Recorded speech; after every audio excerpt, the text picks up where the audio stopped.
Life का मतलब क्या होता है? बहुत सिंपल है। जो क्या है बेटा? जिंदा है। जो जिंदा है, जिंदा, है ना। और प्रोसेसेस का मतलब होता है जो भी उसके अंदर बेटा काम हो रहे हैं, जो भी उसके अंदर कार्य हो रहे हैं, जो भी उसके अंदर काम हो रहे हैं। कांड नहीं लिख सकता मैं, काम लिखूंगा। कांड नहीं बोल सकते, है ना। तो जो भी जिंदों के अंदर काम हो रहे हैं उसको अपन क्या बोलेंगे? Life processes. लाइफ प्रोसेसेस के अंदर मेनली जो है कौन कौन से काम होंगे देखते हैं अभी हम लोग, जो इस चैप्टर के अंदर हम लोग बात करने जा रहे हैं। ठीक है। क्या ये जो चेयर यहां पे रखी है ये लिविंग है? क्या जो बाहर की तरफ आप देखते हैं बहुत सारे बर्ड्स वगैरह बोल रहे हैं, क्या वो लिविंग है? दोनों के बीच में आप कंपेयर करोगे, हाँ बर्ड्स उड़ रहे हैं, वो लिविंग है। चेयर नहीं उड़ रही, ये नॉन लिविंग है। तो क्या सिर्फ उड़ने से डिफाइन करेंगे? क्या प्लांट्स उड़ते हैं? नहीं उड़ते हैं। बट स्टिल कुछ ऐसी चीजें इनके अंदर होगी जिस वजह से हम लोग इनको डिफाइन कर पाएंगे, yes it is living and it is non living. तो बच्चों ध्यान देना प्लीज कि लिविंग के अंदर कौन कौन सी होगी। यस गैस करो, सबसे पहला बोलने की कोशिश करो, क्या होगा लिविंग के अंदर? बेसिक सा, आप खाना खाते हो, मम्मी ने खाना बनाया होगा। तो बेसिक सा लिविंग के अंदर क्या होता है बेटा? खाना खाना। क्या सिर्फ हम ही खाना खाते हैं? We are animals. तो क्या हम ही खाना खाते हैं, प्लांट्स खाना नहीं खाते? बिल्कुल प्लांट्स भी खाना खाते हैं। तो सबसे बेसिक सा जो चीज है वो है न्यूट्रिशन। इस चैप्टर के अंदर हमें जो सबसे पहला पढ़ना है वो है न्यूट्रिशन। ठीक है बेटा। जो भी आप खाएंगे, तो देखो यहाँ पे ये इमेज है न्यूट्रिशन से, मैं कलर चेंज कर देता हूँ, है ना। न्यूट्रिशन का मेरा मतलब है जो भी इस सिस्टम में, जो भी ये सिस्टम है, आपको पता है कौन सा सिस्टम है? डाइजेस्टिव सिस्टम है। जो भी इस सिस्टम से आप खाना खाएंगे वो कुछ इस तरीके से यहां से पार पड़ेगा, है ना। तो पहला सिंपल सा है न्यूट्रिशन, याद हो गया, है ना। चलो दूसरा हम लोग बात करते हैं न्यूट्रिशन के अलावा दूसरा क्या हो सकता है। आपने खाया, खाने से क्या आपको एनर्जी मिलती है? बिल्कुल नहीं, खाने से एनर्जी नहीं मिलती। खाने के बाद आप रेस्पिरेशन करते हो, उससे आपको एनर्जी मिलती है। तो ये बहुत बच्चों का कॉमन पॉइंट होता है कि सर हम लोग खाना खाएंगे तो हमें एनर्जी मिलेगी। नहीं बेटा, आपको खाना खाने के बाद क्या करना पड़ेगा? रेस्पिरेशन। रेस्पिरेशन, है ना। तो रेस्पायर करना पड़ेगा आपको। जो भी आपने फूड मॉलिक्यूल को डाइजेस्ट किया है उसको रेस्पिरेशन के थ्रू क्या करना पड़ेगा? उसको ऑक्सीडाइज करना पड़ेगा, उसको ब्रेक करना पड़ेगा। तो वो है रेस्पिरेशन। ठीक है बेटा। रेस्पिरेशन के बाद में जो ब्रेक हुआ है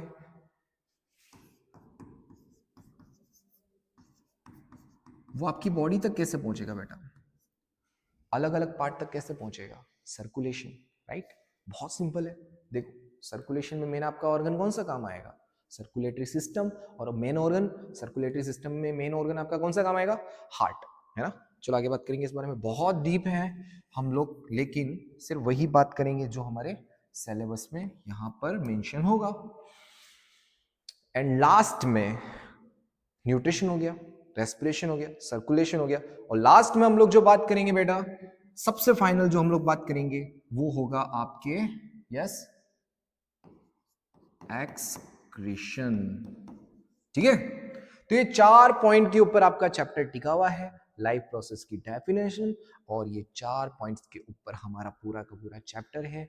और हम लोग बात करेंगे इस चैप्टर में इन सब पॉइंट्स के बारे में। ठीक है।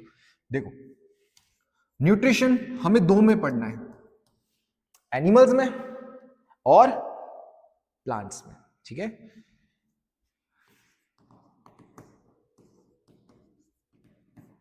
सेम रेस्पिरेशन भी आपको दो चीजों में देखनी है, एनिमल्स में और प्लांट्स में। इसमें भी सेम, मैं अब थोड़ा शॉर्ट में करूंगा ना। सर्कुलेशन भी आपको दोनों में देखना है। सर्कुलेटरी सिस्टम वैसे एनिमल्स का ही बिहेवियर होता है, एनिमल्स का ही पार्ट होता है, लेकिन क्या प्लांट्स में भी सर्कुलेशन हो सकता है क्या? है ना। तो उसके बारे में बात करेंगे। यस होता है। बताओ, xylem and phloem. Very good, smart हो आप लोग।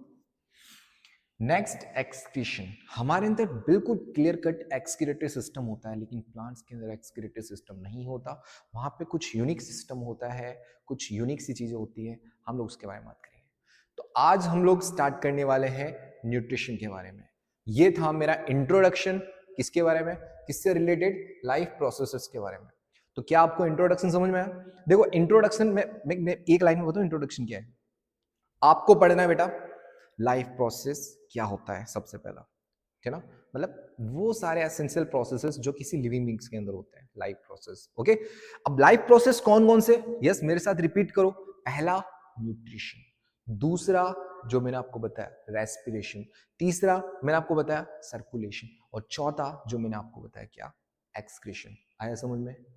अब हम लोग स्टार्ट करने वाले हैं नेक्स्ट लेक्चर, जो कि है मेरा किससे रिलेटेड, न्यूट्रिशन से रिलेटेड, है ना। तो चलो पढ़ते हैं पार्ट 2 के अंदर। तो देखो लाइफ प्रोसेसेस की डेफिनेशन एक बार मैं वापस आपको रिमाइंड करवा दूं। क्या, life process are the basic functions that living organism perform to maintain and continue life. बताया था मैंने लास्ट क्लास में, है ना, अपने आप को मेंटेन करने के लिए और अपनी जिंदगी को कंटिन्यू रखने के लिए जो प्रोसेसेस करते हैं।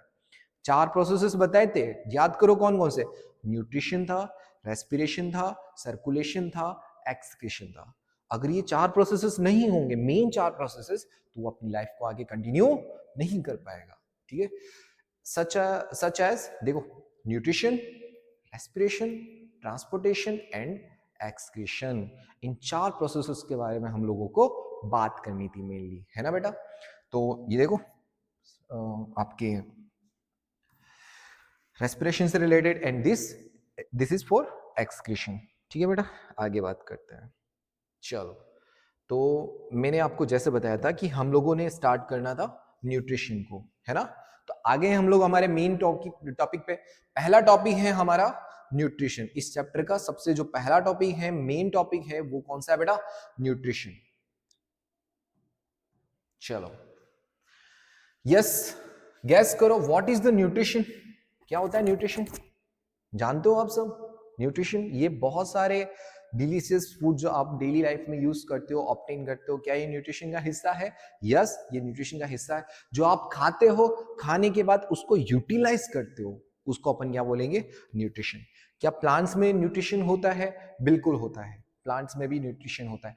क्या प्लांट्स में हमारी मम्मियों की तरह उनकी मम्मी होती है जो उनको फूड बना करके देगी, एकदम कुक करके देगी? नहीं देगी, है ना। प्लांट्स के अंदर ऐसा नहीं होता। तो प्लांट्स को खुद का खाना खुद, देखो सेल्फ डिपेंडेंसी चल रही है यहाँ पे। तो प्लांट्स जो है सेल्फ डिपेंडेंट होते हैं, खुद पर निर्भर करते हैं, आपकी तरह मम्मी पर नहीं। तो मम्मी किस पर निर्भर करेगी? तो क्या मम्मी क्या फोटोसिंथेसिस करे? नहीं, मम्मी भी फूड पर डिपेंड करे। यहाँ पर डिपेंडेंसी का मतलब है फूड पर, ना कि मम्मी पर, ठीक है ना। अगर कोई ऑर्गेनिज्म फूड पर डिपेंड कर रहा है किसी और मतलब सोर्स से, चाहे वो वेजिटेरियंस हो चाहे वो नॉन वेजिटेरियंस हो, वो ऑर्गेनिज्म कौन होगा? आपका एनिमल, राइट। कौन होगा? एनिमल। क्या सिर्फ एनिमल्स ही होंगे? एक और ये है, याद करो कौन, फंगाई। तो आगे हम लोग बात करेंगे इसके बारे में। तो इधर देखो, सबसे पहले हम लोग पहुंचेंगे हमारे न्यूट्रिशन के बारे में। ये तो what is the definition of nutrition? तो न्यूट्रिशन क्या होता है? Nutrition is the process by which living organism, जो जिंदा है, by living organism like animals हो गया, प्लांट्स हो गया, माइक्रो ऑर्गेनिजम्स या माइक्रोब्स लाइक बैक्टीरिया हो गया और फंगाई हो गए, ये खाने को खाएंगे, obtain food and utilize for energy, growth, repair and maintaining the life function is called nutrition. Clear है? बहुत सिंपल सी बात है।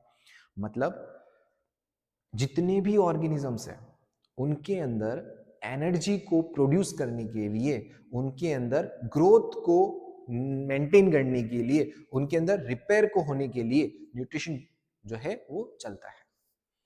अब देखो हमारे अंदर जो न्यूट्रिशन चल रहा था वो किस तरीके का था बेटा? Heterotrophic, because we are depending on food, depending on another source. Other animals भी है, वो भी हेटेरोट्रॉपिक दिखाते हैं, बट प्लांट्स जो होते हैं वो कैसा न्यूट्रिशन दिखाते हैं बेटा? ऑटोट्रॉपिक ऑटोट्रॉपिक, ऑटोट्रॉपिक क्या सिर्फ प्लांट ही दिखाते हैं? हाँ, सिर्फ प्लांट ही दिखाते हैं। अभी हम लोग आगे बात करेंगे प्लांट के अलावा blue green algae unicellular organisms भी है जो कि ऑटोट्रॉपिक न्यूट्रिशन दिखाएंगे, है ना बेटा। आगे हम लोग बात करते हैं। चलो देखते हैं। सबसे पहला है हमारा ऑटोट्रॉपिक न्यूट्रिशन। क्या है बेटा? ऑटोट्रॉपिक न्यूट्रिशन मैंने आपको बताया था, इधर वापस ध्यान दो एक बार। न्यूट्रिशन हमारा दो तरीके का था, ऑटोट्रॉपिक एंड हेटेरोट्रॉपिक। और अभी हम लोग सबसे पहले हम लोग बात करें किसके बारे में? ऑटोट्रॉपिक न्यूट्रिशन के बारे में। इधर देखो, ध्यान दो। ऑटो का मतलब क्या होता है? ऑटो का मतलब होता है सेल्फ, है ना, जो खुद से बना रहे हैं। ट्रॉपिक न्यूट्रिशन बना रहे हैं किसको? खाने को, अपने आप। ठीक है, देखो बेटा मैं ज्यादा डीप नहीं जा रहा। आप दो तरीके के होते हैं ऑटोट्रॉपिक न्यूट्रिशन, मैं आपको बहुत थोड़ा सा बता दे रहा हूं। कहीं और से नहीं, केमिकल से अगर अपना फूड सिंथेसिस कर रहे हैं तो उस ऑर्गेनिज्म को क्या बोलेंगे? कीमो सिंथेटिक ऑर्गेनिज्म, और ये प्रोसेस कहलाएगा कीमोसिंथेसिस, राइट। दूसरा मैं बात करूंगा बेटा, कुछ ऑर्गेनिज्म जो होते हैं वो लाइट का यूज करते हैं। लाइट को क्या बोलते हैं? फोटो। ठीक है, फोटो। फोटो का मतलब होता है बेटा लाइट। फोटो वर्ड आया फोटोन से, right. Okay, light. Photo, photo से ही क्या कर रहे हैं? सिंथेसिस, अपना खाना खुद बना रहे हैं। फोटोसिंथेसिस, लाइट का यूज करेंगे, है ना। तो फोटोसिंथेसिस हो गया। तो यहां पे ध्यान दो, autotrophic nutrition is the mode of nutrition in which organism, organism जैसे कि आपका ये यूनिसेलुलर, इसको बोलते हैं blue green algae, blue green algae बोलते हैं इसको। और ये है प्लांट्स। ऑर्गेनिज्म का मतलब ये दो, मैं इनके बारे में बात कर रहा हूं, मैं इनके बारे में बात नहीं कर रहा। कीमोसिंथेसिस में कुछ बैक्टीरियाज जो होते हैं वो केमिकल एनर्जी को यूज करते हैं, मैं फोटोसिंथेसिस की बात कर रहा हूं। इधर देखो, तो autotrophic nutrition is the mode of nutrition in which organism produce their own food using simple inorganic substance like CO2, carbon dioxide gas or water molecule and sunlight in the presence of chlorophyll A। देखो, सुनो समझो ध्यान से, मैंने क्या लिखा है यहां पे, इधर देखो। वाटर कहां से आएगा बेटा? रूट से आएगा। रूट क्या करेगी? वाटर को एब्जॉर्ब करेगी, है ना। रूट हेयर्स होते हैं वहां पे, वाटर एब्जॉर्ब हुआ, बहुत बढ़िया। यहां पे होते हैं बेटा छोटे छोटे स्टोमेटा, जहां से एटमोस्फियरिक कार्बन डाइऑक्साइड अंदर एंटर करेगी। तो देखो ध्यान दो, क्या हुआ? वाटर मॉलिक्यूल्स अंदर एंटर किया, CO2 अंदर एंटर किया, और ये आई आपकी क्या बेटा? सनलाइट। ये आई आपकी सनलाइट, तीन चीजें आ गई। और ये क्या है? ये है leaf. What is this? This is leaf. और लीफ के अंदर क्या होता है बेटा? एक स्पेसिफिक सेल होती है जिसका नाम है मीजोफिल सेल, और उस मीजोफिल सेल के पास में होता है एक ऑर्गेनेल, है ना, एक ऑर्गेनेल होता है। उस ऑर्गेनेल का नाम क्या है? क्लोरोप्लास्ट। उस क्लोरोप्लास्ट के अंदर ग्रीन ग्रीन पिगमेंट्स होते हैं, उन ग्रीन पिगमेंट्स का नाम क्या है? Chlorophyll A. इसके अंदर जो ग्रीन पिगमेंट होता है, जिसकी वजह से प्लांट का कलर कैसा नजर आता है? ग्रीन नजर आता है, तो क्लोरोफिल। ठीक है, तो ये चार चीजें याद रखो आप। कौन कौन सा? वाटर मॉलिक्यूल्स, CO2, सनलाइट और क्लोरोफिल। यहां से इन चारों चीजों से ये प्लांट क्या बनाएगा? ग्लूकोज, फूड मॉलिक्यूल बनाएगा। कितनी इंटरेस्टिंग बात है नहीं? तो एक, दो, तीन और ये चार, इसकी हेल्प लेगा और क्या बनाएगा? ग्लूकोज। क्या बनाएगा बेटा? ग्लूकोज बनाएगा। ग्लूकोज क्या होता है? C6H12O6। और कौन सी गैस यहां से रिलीज करेगा बेटा? O2 गैस रिलीज करेगा। क्यों? क्योंकि जो वाटर मॉलिक्यूल स्प्लिट होगा, टूटेगा, तो कौन सी गैस निकलेगी? ऑक्सीजन गैस निकलेगी यहाँ पे। क्लियर? बहुत सिंपल है। चलो बात करते हैं। तो ऑटोट्रॉपिक न्यूट्रिशन आपको आई थिंक समझ में आ गया हो। चलो अब इक्वेशन के बारे में बात करते हैं ऑटोट्रॉपिक न्यूट्रिशन में। इधर देखो, इक्वेशन क्या होगी, इसकी इक्वेशन देखते हैं। याद करो बेटा, क्या लिखवाया था मैंने, क्या थी, कौन सी गैस थी जो रिक्वायर्ड थी, CO2। कहां से आई है, स्टोमेटा से, यहां से अंदर की तरफ एंट्री करी, कौन बेटा, CO2। नहीं दिख रहा होगा, कौन एंट्री करी बेटा, CO2, स्टोमेटा से एंट्री की CO2 ने, ठीक है। वाटर मॉलिक्यूल कहां से आया, रूट से आया, है ना। और ये आपके दिन के समय क्या आती है बेटा, सनलाइट। चलो, तो CO2 मॉलिक्यूल्स वाटर मॉलिक्यूल के साथ, ये दोनों बेटा क्या है, इनऑर्गेनिक सब्सटेंस, इनऑर्गेनिक सब्सटेंस, ठीक है। वाटर मॉलिक्यूल की प्रेजेंस में क्या बनाता है, ग्लूकोज बनाता है, याद है। अच्छा, किसकी प्रेजेंस में, कौन होगा, सन लाइट। वेरी गुड, बहुत स्मार्ट हो आप लोग, पूरे फोकस से देखो। ये चीज अगर याद कर ली ना, मैं चाहता हूं तो ये इक्वेशन लिखी हुई एज इट इज स्लाइड करके आपको पढ़ा सकता हूं, याद आपको करनी पड़ेगी बाद में, मैं आपको याद करवाने में मदद कर रहा हूं। प्लीज अपना फोकस पूरा का पूरा यहां ध्यान दो, और अगर आपने मेरी बात मानी, डैम श्योर मैं आपकी बायोलॉजी इतनी तगड़ी चकाचक करा दूंगा कि आप सोच नहीं सकते कि इतनी इजी लग सकती है बायोलॉजी, बिना रटे भी बायोलॉजी इतनी इजी तरीके से भी याद हो सकती है। बस आपको क्या करना है, इधर उधर ताक झाक नहीं करना है, आपको बस फोकस करना है, जस्ट फोकस, ओके। और जब भी आप पढ़ो ना बेटा, एक रफ नोटबुक या एक फेयर नोटबुक के साथ बैठा करो मेरे साथ में, और नोट्स बनाया करो जो भी है। मैं जब कभी भी इधर उधर थोड़ा सा साइड में निकल जाता हूँ फ्रेंड में, पॉज करके आप उन चीजों को लिख लिया करो, है ना। तो आओ, सनलाइट है, और क्लोरोफिल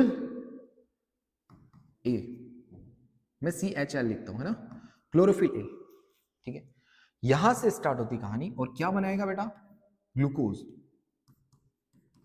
ग्लूकोज क्या होता है, ऑर्गेनिक सब्सटेंस है ये बेटा, इन ऑर्गेनिक सब्सटेंस है, और क्या बनाइए, ऑर्गेनिक सब्सटेंस है। तो आसान तो कतई नहीं है ये ग्लूकोज का बनना, बहुत ही इंपॉर्टेंट प्रोसेस था। और कौन सी गैस निकली थी बेटा, ऑक्सीजन गैस निकली थी।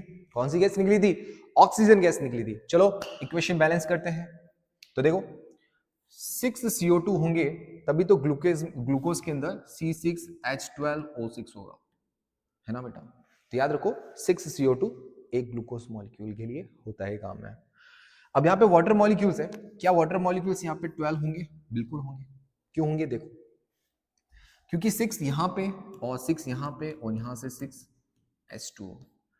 तो ऐसे याद रखो, आप कैसे याद रख सकते हो, 6 और 12 का सीक्वेंस याद रखना है आपको। कार्बन 6 है, हाइड्रोजन तो इधर 12 गए, इधर 12 गए, आपको ये सीक्वेंस याद रखना है। क्या, 6 12, एक ही मॉलिक्यूल है पूरा, 6 6, बहुत सिंपल है, ठीक है।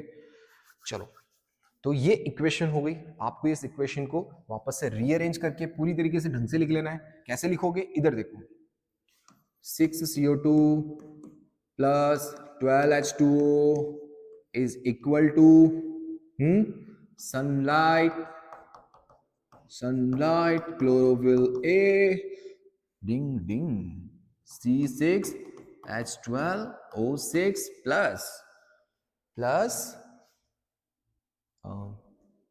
6O2 and 6H2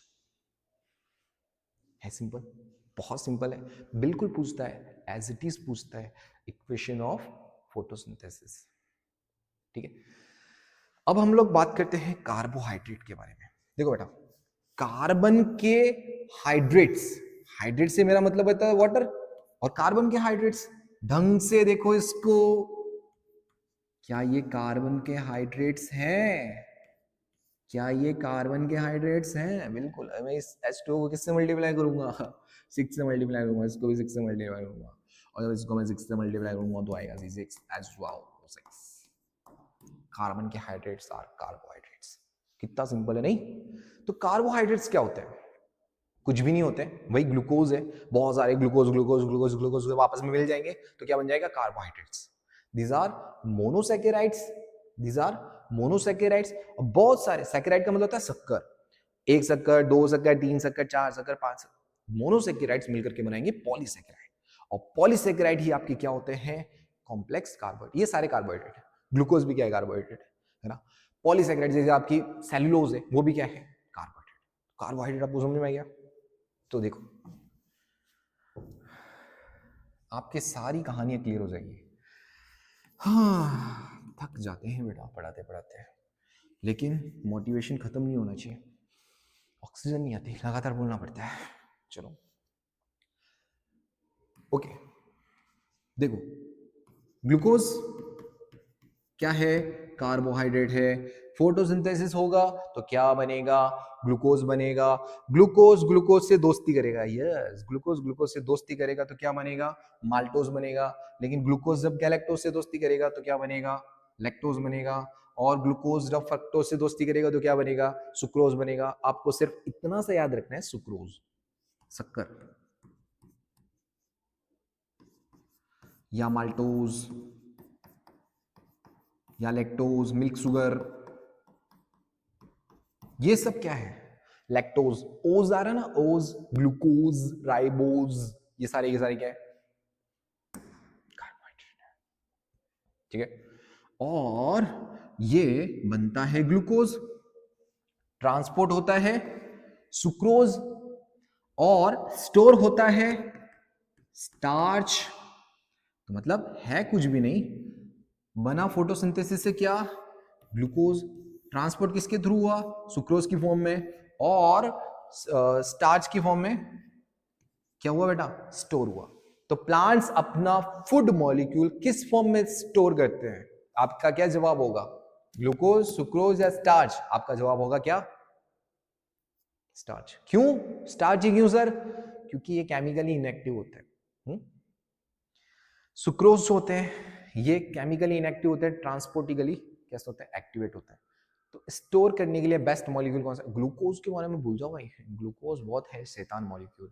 ये आपके ब्लड में भी अगर ज्यादा है ना तो ये रिएक्शन करेगा और बैंड बजा देगा। छोड़ो, ग्लूकोज हमें चाहिए, लेकिन किस लिए, हमारे अंदर प्लांट के अंदर क्या होता है बेटा, स्टोरेज, स्टोर मॉलिक्यूल, या plant store carbs in the form of starch है। Plants store food in the form of starch. बहुत इंपॉर्टेंट है, बहुत इंपॉर्टेंट, वेरी इंपॉर्टेंट।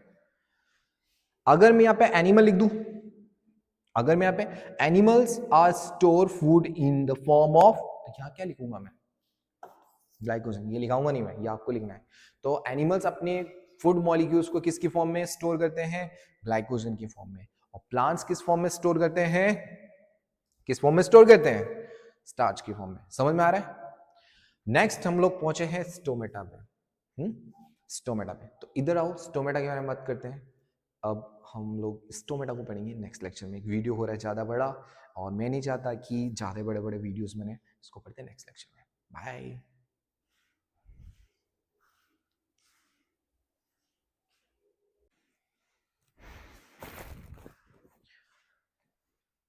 तो नेक्स्ट हम लोग पहुंचे बेटा स्टोमेटा के अंदर, है ना। स्टोमेटा देखते हैं, स्टोमेटा कहाँ होंगे, क्या होते हैं, क्या चीज़ है, देखते हैं स्टोमेटा क्या बला है। आओ इधर ध्यान दो। देखो बेटा, ये है आपके प्लांट का कौन सा पोर्शन, ग्रीन पोर्शन। कहाँ जा रहे हो आप, यस बेटा, इसको बोलते हैं हम लोग क्या, लीफ है। This is the leaf. जब एक लीफ का हम लोग लेंगे बेटा ट्रांसफर सेक्शन, तब आपको कुछ ऐसा ट्रांसफर सेक्शन नजर आएगा, कुछ ऐसा ट्रांसफर सेक्शन नजर आएगा। देखो लीफ के ऊपर ये है epidermal cells, yes, this is epidermal cells, this is epidermal cells, this is epidermal cells, okay. और ये है नीचे वाली एपिडर्मल सेल। एपिडर्म का मतलब होता है, एपी का मतलब होता है ऊपरी, डर्म का मतलब होता है लेयर, है ना। ये ऊपरी लेयर है, ये भी ऊपरी लेयर है, ठीक है। अब बीच में बेटा सेल्स होती है तुम्हारी मीजोफिल सेल, लीफ के अंदर गैप गैप छोड़ के होती है मीजोफिल सेल, ठीक है। इस स्ट्रक्चर को, ये स्ट्रक्चर जो है ये इसको अपन ने क्या बोला बेटा, स्टोमेटा, स्टोमेटा, ठीक है। स्टोमेटा कैसे शेप के होते हैं तुम्हारे, बीन शेप होते हैं, कैसे होते हैं, बीन शेप होते हैं। इधर ध्यान दो,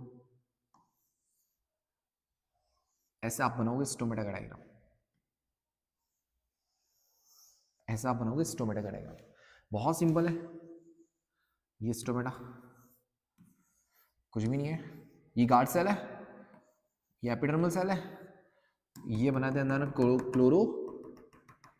क्लोरोप्लास्ट हो गया, ये बन गया स्टोमेटा। कितना सिंपल है नहीं, आपको बुके जैसा कुछ स्ट्रक्चर बनाना है, दिस इज स्टोमेटा। चलो स्टोमेटा के बारे में बात करेंगे। स्टोमेटा होते का, ये रहे स्टोमेटा, ये रहे, ठीक है।